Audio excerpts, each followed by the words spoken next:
আসসালামু আলাইকুম। শুনছেন সংবাদ শিরোনাম। ব্রাহ্মণবাড়িয়ায় অনুষ্ঠিত হয়েছে হাফ ম্যারাথন। এখন শুনবেন বিস্তারিত। ব্রাহ্মণবাড়িয়া রানার্স কমিউনিটির উদ্যোগে আয়োজন করা হয়। শুক্রবার ভোরে তীব্র শীত ও ঘন কুয়াশা উপেক্ষা করে এতে 4 শতাধিক দৌড়বিদ অংশগ্রহণ করে। শারীরিক ও মানসিক সুস্থতা বিকাশ এবং মাদক মুক্ত জীবন গড়ার প্রতিপাদ্য নিয়ে নারী পুরুষ শিশু সহ 2 জন বিদেশি নাগরিকের প্রতিযোগিতায় অংশগ্রহণ করে। ভোরে ব্রাহ্মণবাড়িয়া সরকারি কলেজের প্রধান ফটক থেকে ম্যারাথন শুরু করেন দৌড়বিদরা। শেষ হয় বিজয়নগর উপজেলার মণিপুর থেকে ইউটার্ন করে শহরের শিমরাইলকান্দি ব্রিজে এসে। আয়োজকরা জানান, নতুন প্রজন্ম শুধু ক্রিকেট, ফুটবল উন্মাদনার সাথে পরিচিত। তবে ম্যারাথন হচ্ছে সুস্থ থাকার, নিরাপদ থাকার একটি ব্যবস্থা।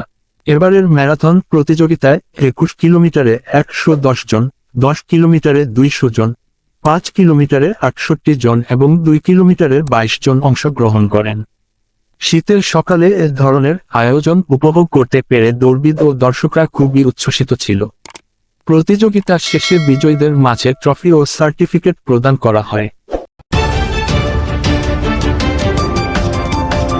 ব্রাহ্মণবাড়িয়া 24.নিউজ।